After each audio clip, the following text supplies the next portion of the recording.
Welcome back, everybody, to Warhammer Weekend Times. I'm your host, Stan, and today I've got a siege battle for y'all. I am going to be playing as the Children of Nurgle, and my ally is going to be Sippy Sapo, who is going to be playing as the Warriors of Khorne. You'll have to excuse me, my mouse just, for some reason, stopped working, but now it's back.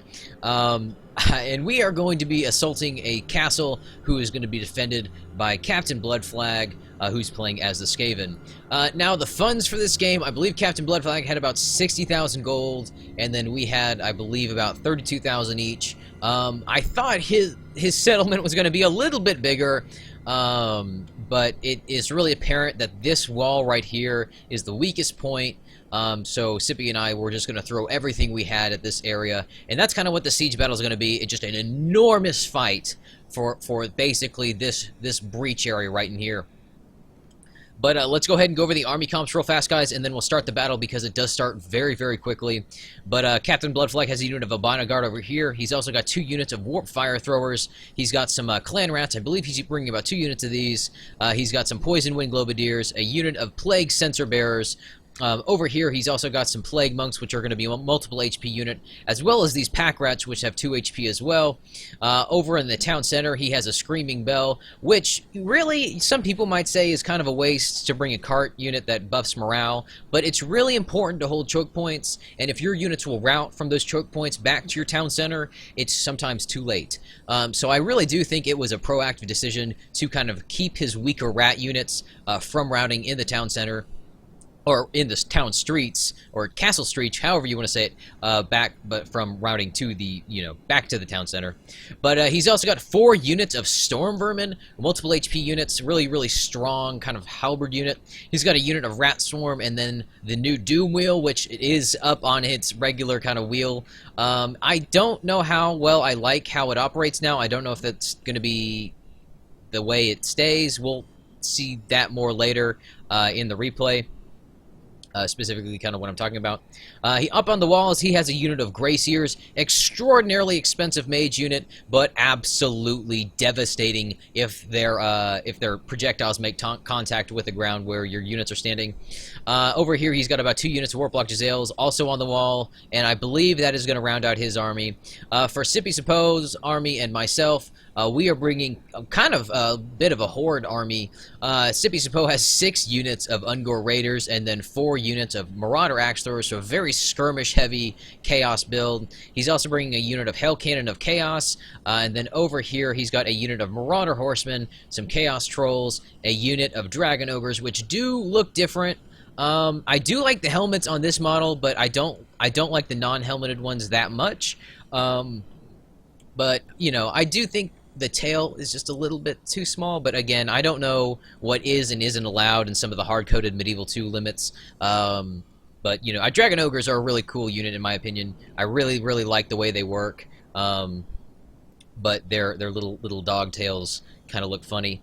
Over here, the Bloodletters of Khorne also are going to be in Sippy Sapo's army. Very, very strong, multiple HP unit, gonna do really well in a siege setting.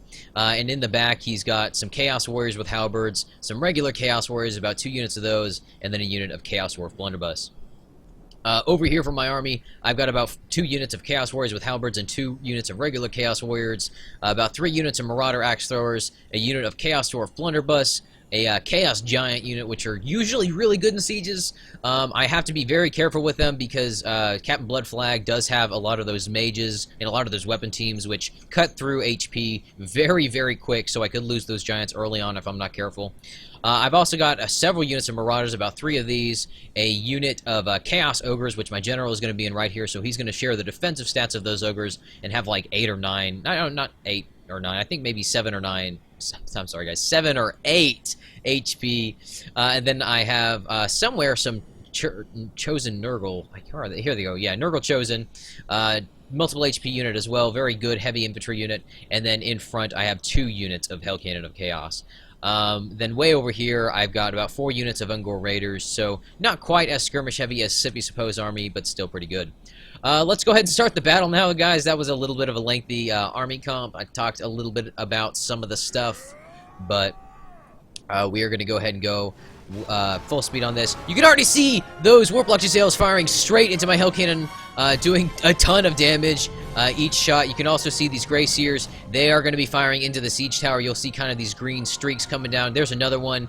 I think doing a little bit of damage to the Siege Towers, but not much. But they are absolutely devastating when they're able to hit infantry. I'm going to take another volley here from my Hell Cannon of Chaos, and he keeps shooting the ones that come up to man the actual Hell Cannon. And that's why I'm not really going to be able to get any shots off. Over here we see one of the Grey Seer's shots hit, doing a lot of damage to these Marauder Axe Throwers, actually killing about 40 in one shot. So very deadly. Another one comes in, does a lot of damage here, and my Marauder Axe Throwers are going to go down by another 10. So that unit is almost completely gone at that point, and I'm finally going to be able to get some of my shots off with my Hell Cannon of Chaos. Over here, I do think the Doom Wheel is beginning to close in. It's still got a little ways to go. He's kind of slow with it. I think he moved up the Rat Swarm to kind of act as maybe an anti-cav buffer in case cavalry was going to pursue the Doom Wheel. But I didn't really bring any cavalry, and Sippy Sapo only brought about one unit of cav. So we'll see how that works out. I am, I believe, trying to fire with my Ungor Raiders. I am beginning to move the rest of my army up. I am going to take another shot here from from those Grey Seers into my Nurgle Chosen unit, doing a lot of damage there. You can already see maybe 6 or 7 of those Nurgle Chosen are dead. So that very, very potent. Again, even those multiple HP units are dying in single shots to those Grey Seers. A very, very scary mage unit. Here they go. They're going to fire again. Is he going to hit? Yeah, he's going to hit. He's going to do a ton of damage to those Marauders as well. A lot of them are going to go down. You can kind of see where they're hitting the siege towers. The kind of fires stay in place. They don't carry along with the actual siege tower. And the Doom Wheel is engaged. Look at how fast it moves, guys. Just look at how quickly the Doom Wheel moves. And that's its new kind of mechanic. I don't know, again, guys, if this is going to stay this way or not. It actually seems kind of infuriating to have to deal with. It's apparently very weak to skirmish fire and gunshots, but that's not something we really have, available to us as Chaos. So I am going to charge up my my Chaos Ogres, and Sippy Sapo is going to move up his Marauder Horsemen, and they are going to get some good shots with those javelins into the Doom Wheel, no doubt doing some HP damage here. Looks like they are going to kind of come up through the rear into that Doom Wheel. It's kind of scuttling around, and then my Chaos Ogres are going to engage it, get a good hit there, and hopefully get rid of this giant hamster wheel as fast as possible. And it's going to go down there. Huge headache avoided, because if he was able to kill our cavalry and some of our faster units, I don't really know how we would have dealt with that. But on the flip side, if the Doom Wheel had operated the way it does right now in the current 1.01, I don't know if we would have been able to kill it either. That cannon it has on it right now is very, very strong. I think it's all kind of a matter of rebalancing and kind of retooling values and damage values, but at the same time, making sure that units are worth their money. I don't know if it's cheaper. I think it's still 8,000. But if that's what it does, I don't know if it's going to be worth the 8,000. It did seem to kind of move through units. It didn't really seem to get the charge damage off. Oh, here we go, guys. Is this going to be? It's going to be hit. And there we go, guys. One of their Hell Cannons is going to hit the siege tower. That was kind of my fault. I shouldn't have moved my siege tower up while they were firing. And I'm going to take some hits on my Marauders numbers there. They are going to be shaken from that kind of fiery effect that the Hell Cannon does. Excuse me, guys. Wow. Does leave. But that's okay, because we have made a breach right here, and this is kind of where it's all going to go down. Captain Bloodflag is going to move up his Warp Fire Throwers into the breach and get ready to fire into the Marauders, and they are going to fire straight into them and do a ton of damage to that unit, and just roast them as they are routing. They have a very, very fast reload time, or the Warp Fire Throwers do. They don't have any kind of unit penetration on their shots. They don't carry through units, but they can absolutely just melt the units they do fire into. So that, coupled with a fast reload speed, they can be very, very deadly and absolutely anti-large in that regard. Any kind of high HP unit is not going to stand up very long to those warp fire throwers or these poison wind globadiers either. Both have a very, very good impact when it comes to kind of larger units. I think it's poison wind globadiers. I think they may be trying to throw their stuff, but here we go. They might start throwing now. We'll see. I'm not sure if they will. Come on, guys. No, I don't think they will. They may later. I do know they do quite a bit this game. But I am getting my siege towers up on the walls. My riders have come out, and they are getting absolutely messed up by these plague sensor bearers. However, the numbers on this plague sensor bearers have thinned considerably. I think they started off at 94, and they're down quite a bit. But my marauders have definitely taken some more casualties than those sensor bearers have. And he's moving his clan rats up as well. He's not investing his really heavy troops yet on the walls because he really doesn't need to. And he's kind of keeping them at range where he might need them, like right now. He's sending in his Plague Monks in to fight against my Chaos Warriors with Halberds. And those multiple HP units are going to do a good job against these fast Halberd attack animations. And they're going to kind of actually have a pretty fast attack animation themselves. They do have 2 swords, and they'll strike with both swords, which is kind of neat to see. In the back, we see some more of these warp fire throwers firing at some of my marauders on the wall. They are going to rout and get out of here. Only 8 left. Doesn't really matter for me at this point. They're not really valuable even if they do come back. And you can see lots and lots and lots of arrows being fired pretty much everywhere. We've got all these Ungor Raiders out here. I think in total of 10 Ungor Raider units. They're very, very numerous archer units. So having 10 of them, I mean, that gives you like 1,200 Ungor Raiders right there, I think. So that's quite a lot of Raiders and a lot of arrows coming down. Even if they're lower damage, not many Skaven units have a shield, which gives you a lot of damage mitigation from arrows. So they're going to be a little more vulnerable to those range fire, or to that range fire. Captain Bloodflag is going to move up his excuse me, guys. He's going to be moving up his albino guard into the breach. My Chaos Warriors are going to very slowly be whittled down. Not doing the greatest job, to be honest. And those warp fire throwers are just firing over the heads of his own units. That is something that you usually don't see with some of these kind of stronger, you know, weapon team kind of units. They usually don't want to fire overheads, but actually the axe throwers and the warp fire throwers are doing a very good job of firing over the heads of their allies. We have the Poison Wind Globadiers firing here as well. They're going to be firing into these marauders. You can see those little orbs of poisonous gas exploding, doing a bit of damage to those marauder axe throwers.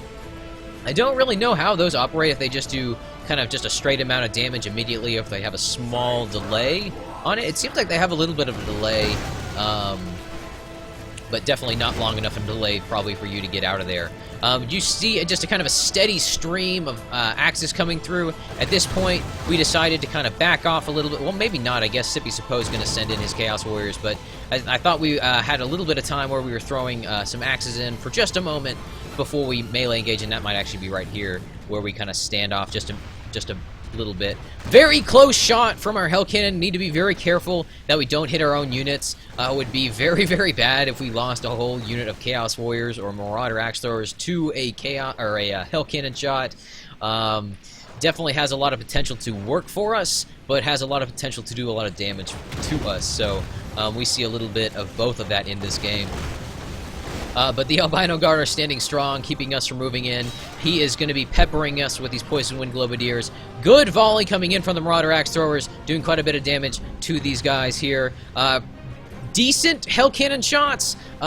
Could have been a little more impactful. However, we are going to see the effects of their morale penalties, even affecting the Screaming Bell artillery group, going down to shaken status. If we can get a good shot, that will get us through the breach. But again, we need to be very, very careful where we aim, because if we're fighting for this breach and hoping for a Hell Cannon shot to come in and do damage, we also pose the risk of hitting our own units. So we kind of want to feed units maybe one at a time. We don't want to commit too many, especially with his Poison Wing Globadiers and his Grey Seers being right there and having a lot of capability to just mess us up if we're not careful. The Chaos Warriors are going to be beginning to move out of the siege tower onto the walls, but they're going to be taking some direct shots from these Warp Block Jezzails, which are a little farther back. Sippy Suppose still has Chaos Warriors with Halberds engaged against the Albino Guard, but over here it does look like he's still moving his Warp Fire Throwers around and using them to kind of clean away the walls, keep us from getting a decent foothold here. It does look like I'm going to have some more Chaos Warriors moving off of the wall. As you can see, a lot of dead Chaos Warriors here. Even though they were engaging at the Plague Sensor Bearers, those Warp Fire Throwers did a lot of damage. Having another shot coming in here, really good one here, doing a ton of damage to his Clan Rats, almost completely wiping that unit out, going from 100-something Clan Rats to only 59. Another good shot coming in from the Hell Cannon, hitting that Warp Block Jezzail unit. You can see all of these fires burning. Each one of these has kind of a radius of morale penalty. You can see these Warp Block Jezzails were wavering for just a moment, but then he's going to move them out of the scene. But really good 2 shots on those Hell Cannons. That's kind of what we want to see this game, is hitting those units in the back. It was a very, very close to hitting his Grey Seers as well. If we killed those Grey Seers, that would have been an enormous boon, because these guys right here almost have the potential to be able to wipe out our whole army if he gets them in the right position.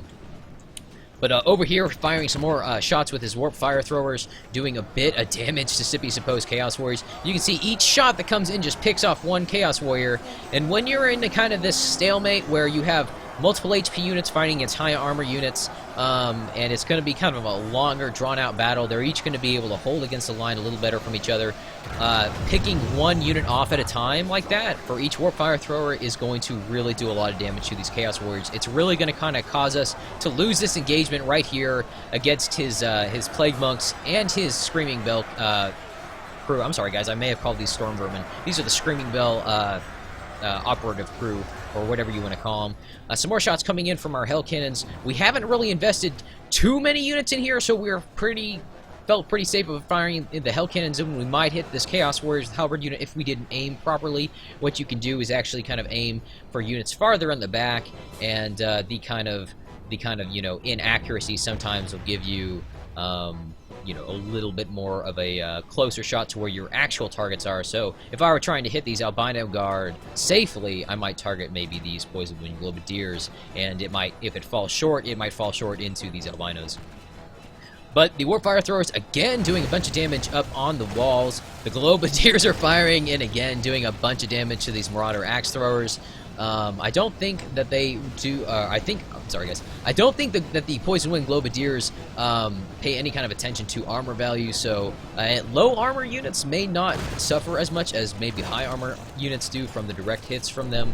So that's actually kind of an interesting idea. But he's going to be moving up as Storm Vermin. They are going to hopefully engage against these Chaos Warriors with Halberds, and there's going to be a lot of Skaven holding the line here. A lot of multiple HP, very elite units that he has invested right here in this choke point. In comes another shot from the cannon. It's going to miss, but that's okay. But again, guys, these Storm Vermin are going to be shaken. I don't know if that's specifically from the Hell Cannon shot that went and missed. I don't think it is. They may just be shaken from the engagement. I'm going to move my Giants up very briefly, but then I believe pull them back almost immediately. What I wanted to do was pull his Warp Fire Throwers up a little bit closer, because if we got a Hell Cannon shot and they were involved in that shot, that's kind of what we would want. And here we go, guys. Here's a really good shot right there. Going to do a lot of damage to his units. Those Warp Fire Throwers are going to be closer to the breach, and now we are going to be able to just push our way in. Hopefully get these Warp Fire Throwers and these kind of weaker weapon crews dealt with in melee, where they're not going to have quite as much of a chance to do damage to us. They were firing into Sippy Suppose Chaos Warriors, doing a lot of damage to them, but now it's going to open this area up for us to really start investing our troops heavily here. Now, the fact that his town center is so close means that his routed units won't route very long before he'll regain control of them. I don't know if the Screaming Bell did its job. I don't know if maybe he needed to move it up a little farther to maybe get the full effect on this direct area, but I can imagine that the Hail Cannon shots were doing a lot of work for us in the morale department. He's going to reallocate a lot of his Storm Vermin over here, his Albino Guard as well. There's not many left, only 6 left in this unit, but then he's going to move up another unit of Storm Vermin. I do have my Giants engaged in here, and I'm going to kind of move them into these clan rats, these weaker units. And then I think some of our Ungor Raiders are out of ammo, so we're going to start sending them into the town center, or into the town streets, and picking off some of these lighter units. If we can just absolutely fill them up with weaker units, it'll make him make it a lot harder for him to invest his units in, or his weapon teams into key positions, so we'll be able to hold more important points in the city. Now, kind of what I did here was kind of sneaky. His sensor bearers were just a little bit off center, so I was able to move a lot of my Ungor Raiders kind of past them, and they ran down through here. Now, these are going to kind of share a link to morale, so if these guys are losing really bad up here, it can affect the morale of the ones down here, which are about to engage against some Storm Vermin, which is not going to be very good for them. I am going to move up my Chaos Ogres, which hopefully are going to do a lot of work for me here. They're going to be moving up against these Storm Vermin. Now, these Ogres like this are it's kind of bad. I do have, or Sippy's Bow does have some of his Marauder Axors here backing up some of my multiple HP units. But if you get your Ogres isolated against these Storm Vermin, they are going to absolutely stun lock them and just chew through them. Not that quick, but effectively enough that if you don't get A tier Ogres, you're not going to have them anymore, and he's going to take minimum losses. So over here, Captain Bloodflag does still have some Plague Monks and his Storm Vermin, and it does sound like that these Poison Wing Globadiers are going to still be firing. I did get a really nice charge into his Grey Seers. I didn't kill any. I think they have multiple HP, but considering how expensive they are, last time I checked they were 18,000 gold. They may be a little less now, but considering how strong they are, I could almost argue for that price.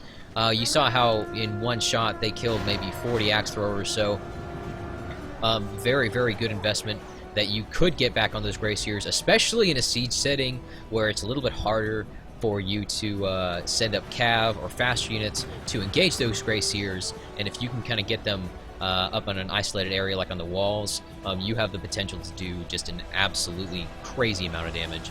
My Chaos Giant is going to be engaged over there. I think I lost one over here. Yeah, we can see one dead on the ground here. Not really very well. You can see his arm.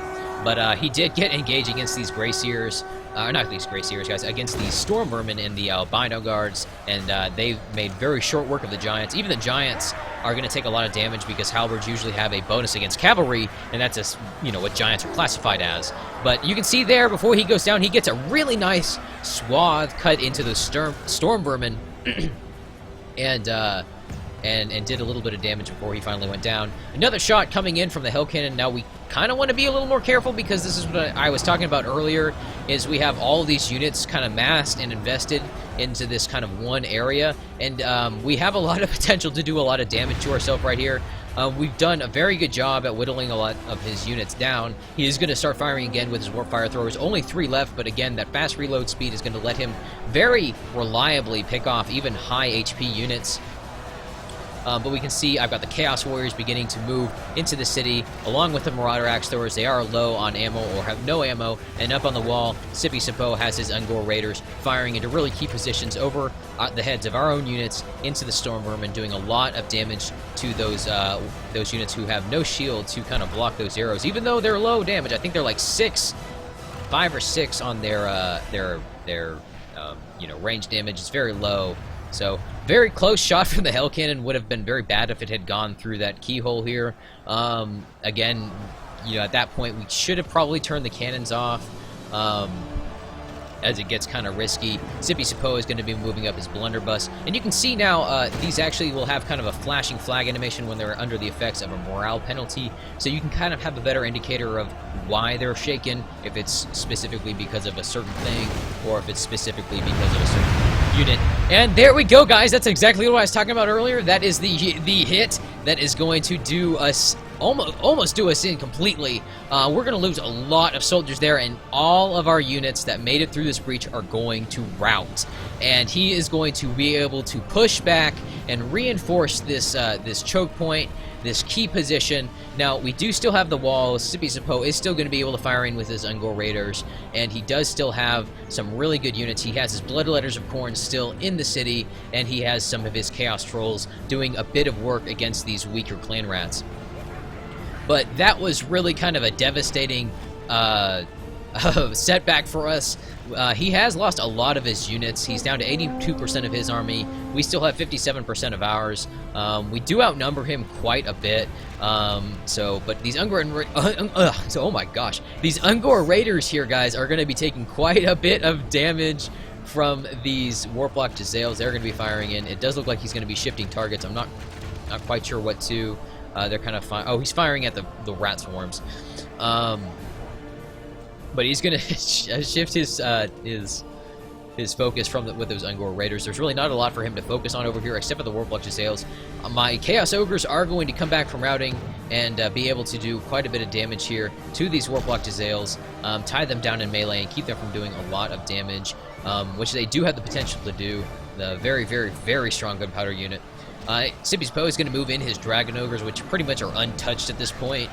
His Stormvermin are going to be engaged against them, and it's going to be kind of a strange engagement considering that the Stormvermin do have a lot of potential to do damage to these high HP units, but for how little he has left in that Stormvermin unit, I don't know if he's going to be able to do any really impactful damage onto these Dragon Ogres, and they are just wailing on these rats over here. You can see this guy here just swinging at these pack masters, stabbing him with his mace. You got to be a tough guy to stab a guy with a mace.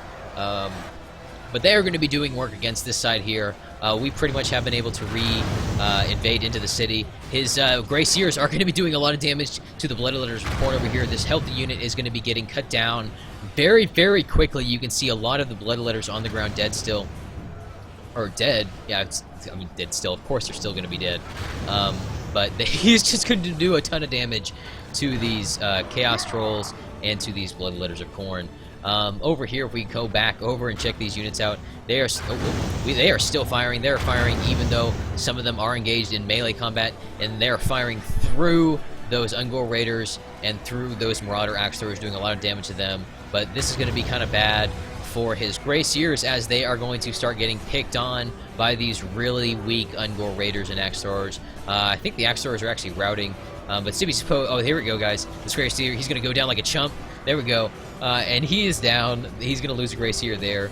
And these other Grey Seer, I think this is the last Grey Seer right here, and he is going to get completely surrounded by these Ungor Raiders, and they're just going to stab at him until he goes down, and that is going to be it for him.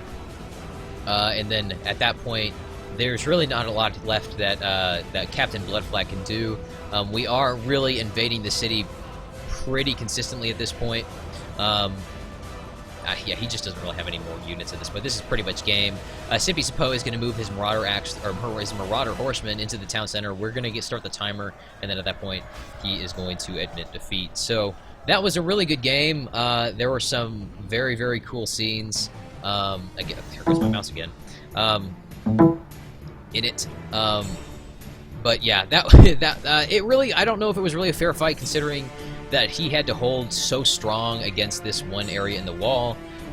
We also did outnumber him, and it's very tricky to balance Call of Warhammer sieges, because you do have some of these extraordinarily strong units, some of these mages and weapon teams that have a lot of potential to do, I mean, just absolutely devastating damage to a single unit in almost no time at all. So we thought the funds were about balanced, but maybe they could have been, we may have had a little too much money. But, again, I think maybe another settlement may have also helped him a little bit more. But that was the game, guys. Let's take a look at the kill count. I didn't get very many kills. Captain Bloodflag got an absolute amazing amount of kills at 1,900. But my Chaos Ogre, oh my gosh, guys, I'm sorry. My Chaos Ogres got 86 kills, not that great. Nothing too spectacular. My Ungor Raiders getting 119 is actually really good for them. My Skirmishers did pretty good this game. My Hell Cannon of Chaos got 116. I'm sure a lot of those are my own units. But yeah. Anyway, guys, that was the battle. I hope you guys enjoyed it. I do have some more Call of Warhammer content coming for you guys very soon. But anyway, guys, that was the replay. I hope you all enjoyed it, and I hope you guys have a great day. And I'll see you all next time.